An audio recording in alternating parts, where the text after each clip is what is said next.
Donna Bush with your CIGTV News Update, your community news, headlines, and your weather forecasts. Early Sunday morning, it was a sea of blue as hundreds and hundreds of runners and walkers of all ages joined Deputy Governor Franz Manderson and His Excellency Governor Martin Roper for the 6th annual DG's 5K. This year, the goal was to raise $70,000 for 3 charity organizations: the Alex Panton Foundation, the Cayman Islands Crisis Center, and Special Needs Cayman. What a special place that we live in, that so many people come out and support some fantastic charities. We have the Alex Panton Foundation, Special Needs Foundation, and the Crisis Center. Some excellent charities who do some wonderful work for some of the most vulnerable in our society. And to see so much of Cayman out here this morning really makes me feel proud. Now, the 5-kilometer route started and finished at the Government Administration Building, where His Excellency the Governor was among the high-profile attendees who supported the Deputy Governor's fundraising and healthy living drive. The overall fastest male runner was Gregory Gale, who had a finish time of 17 minutes, 20 seconds. It's just like a regular morning run. Come out and I look at the crowd and I see who is there for my competition. Normally the 3, 4, 5 guys is the one who get me out here. Those young teenagers that encourage me to run, you know. But coming out at first race seems all right, but then when I look at my competitions, they're like, hey, I'm not gonna let this guy down.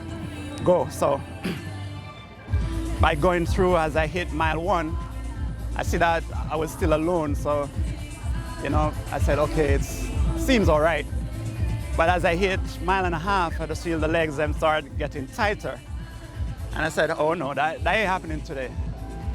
So I keep pushing on and on. My competition is still behind me. And I said, all right, it's do or die. I have to win this one. If I don't win it this year, there's no other time I'll win it. So I go on and push and push and push. So here I am at the end. The overall fastest female runner was Tiffany Cole in a time of 19 minutes, 28 seconds. The annual DG's 5K Challenge brings together civil servants, private sector employees, and members of the general public in a fitness and fundraising challenge each year. We will bring you the latest on the fundraising efforts and how it went in the coming weeks. Meantime, plans are in the works for a visit from Prince Albert of Monaco to the Cayman Islands next year.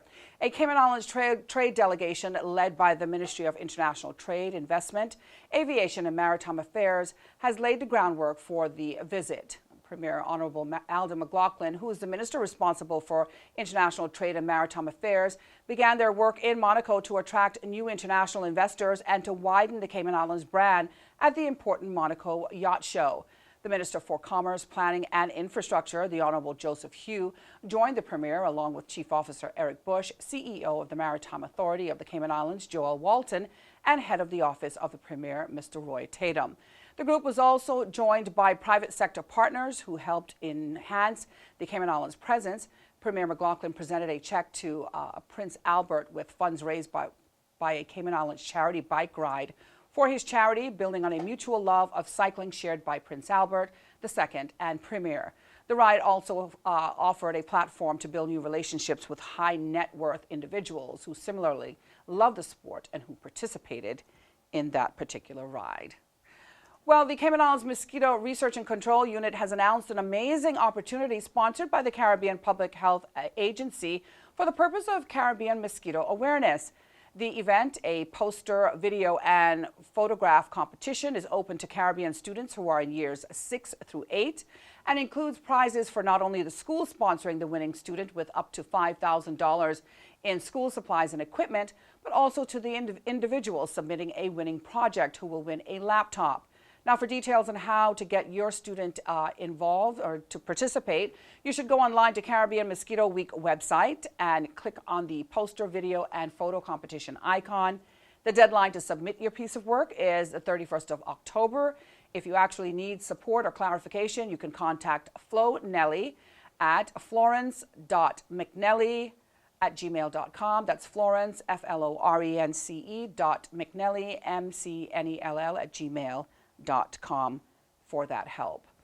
Well, these stories are making headlines from the Radio Cayman newsroom. The Utility Regulation and Competition has announced that Mr. Malik Cummings has been appointed as the new Chief Executive Officer. Mr. Cummings has a wealth of knowledge and experience in this area, having served as Energy and Utilities Commissioner of the Turks and Caicos Islands with regulatory responsibility for energy, water and sewerage and petroleum fuels. He began his new role earlier this month. Meantime, the Ministry of Financial Services and Home Affairs is pleased to announce the appointment of Ms. Melissa Rivas as the Deputy Director for the Department of Community Rehabilitation. The role of DCR is to work with adult offenders to help them understand the impact their crime has on the victim and the broader public, to encourage their reintegration into the community and ultimately to reduce reoffending behavior. Ms. Rivas began working with DCR shortly after graduating from Florida Metropolitan University with a Master of Science in Criminal Justice back in 2007. Taking a look now at today's weather forecast for our area from the Cayman Islands National Weather Service. The synopsis calls for moderate winds and seas, which are expected across the Cayman Islands area for the next 24 hours. As a high-pressure system builds over the eastern United States. Residual moisture from a surface trough over the western Caribbean will help support that, along with isolated showers and a possible thunderstorm through tomorrow. Further east, a tropical wave near in Jamaica is expected to move into the Cayman Islands area by tomorrow, further supporting our chances of showers and thunder over the next few days. Radar images show scattered showers in and around the Cayman area, which is moving towards the south-southwest. Now, the National Hurricane Center is issuing advisories on Hurricane Lorenzo, which is now located over the central Atlantic Ocean. No tropical cyclone formation is expected during the next 5 days. The forecast calls for partly cloudy skies with cloudy spells and a 40% chance of showers and possible thunder. The winds are from the northeast at 10 to 15 knots. Seas are slight to moderate with wave heights of 2 to 4 feet. Remember, for additional weather information, you can go online to weather.gov.ky. The latest forecast can also be found on their Facebook page and on Weather Radio Dial 107.9 FM. Don't forget, you can also download the National Weather Services app, that's CINWS, to have the latest weather information available to you. And that's the latest from us here at CIG Television. To see what's on our programming schedule, you can go online to gis.gov.ky. Be sure to click on the publications icon at the bottom of the page.